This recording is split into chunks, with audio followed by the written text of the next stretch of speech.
You can only set a goal according to your present level of understanding and knowledge, isn't it? You think you've reached a point where you know everything in the universe? So if you set a goal, what kind of goal will you set? A very meager goal. I would tell the young people, don't set a goal. If you have absolute devotion to what you're doing right now, depending upon the times and the opportunities, we will go as far as we go. But if you're always concerned about the finish line, if you get to the goal, you will be disappointed. If you don't get there, you will be broken. Most successful people on the planet, how many of them are joyfully driving their BMW? Only those who are absolutely devoted to what they're doing, they have done significant things on this planet, and that's what you must do. Sadhguru, all of us sitting in this hall have some goals. And as most of us are students, our goals are at the maximum level. We would like to know, we are very eager to know, when you were of our age, what was that thing which you wanted to become? What was your goal? Oh. This is beginning like an interrogation. Well, frankly, I had no goal of any kind. To such a point that my father used to, what will this boy do? He's not interested in anything. But it was completely wrong because I was interested in so many things. I was not interested in the things that he was interested. I was absolutely interested in many, many things. See, when we say goals, we must understand this.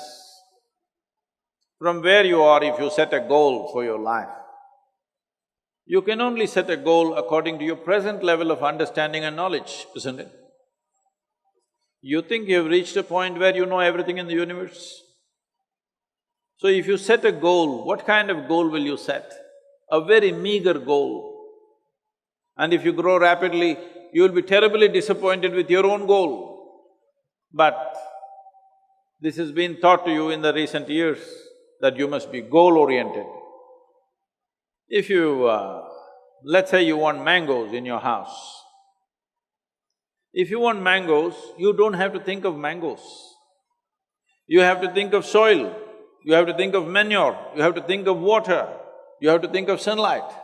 None of them look or taste like mangoes. But if you take care of those things, mangoes will come. But suppose you have a strong desire for mango, but you did nothing about growing a mango tree in your home, you will want to steal it from him, if he has. Yes or no? So if you have goals, what you're calling as goals is just your desires. And your desires are just an outcome of the kind of thought process that you have right now. The kind of thought process that you have right now is only dependent upon the sort of data that you have collected right now. In 20 years' time of life, what kind of data do you believe you have gathered to set a goal for life? Not necessary. So, this is something that I'm bringing about. Recently, every year we have this business, we have a business event in the month of November. Many business leaders come, all the top business leaders have been there. 200 CEOs come every year to train with us for 4 days. So last year, one of them was asking me, who's running a major multinational company, Sadhguru, we pick the best from the IITs and IIMs and we keep paying them more and they keep asking for more and more. But when I look at your organization, you pay nothing to any of them and it seems to function many times better than our corporation. What is the secret? I said, see, this is all it is. We are devoted to the process.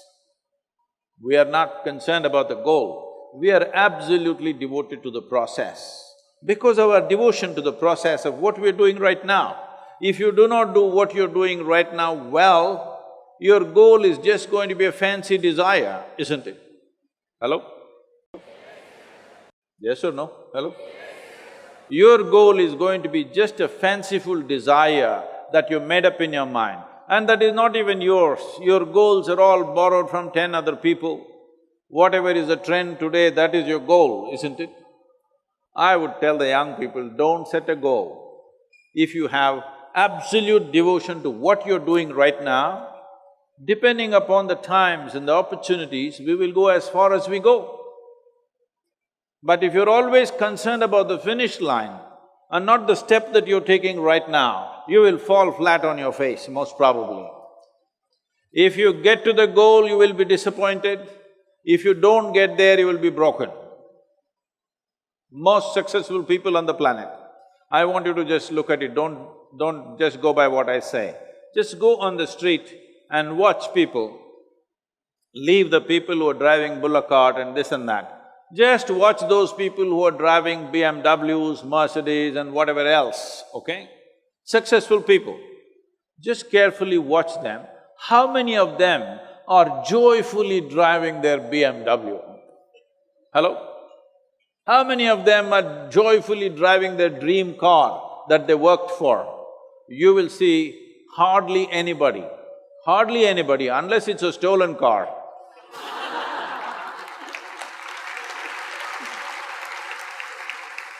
So, those who have gotten to their goals are disappointed. Those who could not get there are broken and frustrated. What's the point of a life like this? Your ability to do things is enhanced only when you're absolutely devoted to the process in which you're involved. I'm using the word devotion intentionally because people think devotion means going to the temple. You tell me, in any field, any arena of life, sport, art, music, politics, spirituality, you name it, whatever you want, academics, has anybody reached any significant levels of achievement without being devoted to what they're doing? Hello?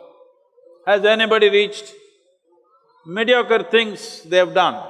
Only those who are absolutely devoted to what they're doing, they have done significant things on this planet, and that's what you must do. Sadhguru, so as you told us that goals, those who achieve the goals aren't that happy, and those who don't have… I thought I'll just scare you a little bit. And those who don't have goals are also not happy. But goals are the starting point. But a lot… No, please, let me correct this. Is goal a starting point or a finishing line, please? Which is it? It's both ways. How is that? How is goal a starting point? Is goal a finishing line or a starting point, please? Please, you must tell me, all of you, is goal a starting line or a finishing line? What is this? But like if goal is something that motivates us to once we think of a goal in mind… You're coming to the point now. So, you have been trained like a circus monkey. You know? Circus monkeys are like this. If you want them to do a trick, you have to give them a sweet. Otherwise, I won't do it. One more little sweet. Don't be a circus monkey. I thought we evolved out of being monkeys long time ago. Hello? So, you're only working, what will I get, what will I get, what will I get? What the hell will you get? You'll die one day, that's all. You think you're going to get something in the end? No, you're just going to die one day. The question is only how beautiful and significant and intense of a life that you lived, that's all there is. What will you get in the end? Goal is the end point, isn't it? What do you think you'll get at the end of your life? I want you to visit old age homes, hospices, where people are reaching the end of their life. Just look at them and see what do you think they've gotten? Nothing. Either they lived a profound life or they did not, that's all there is.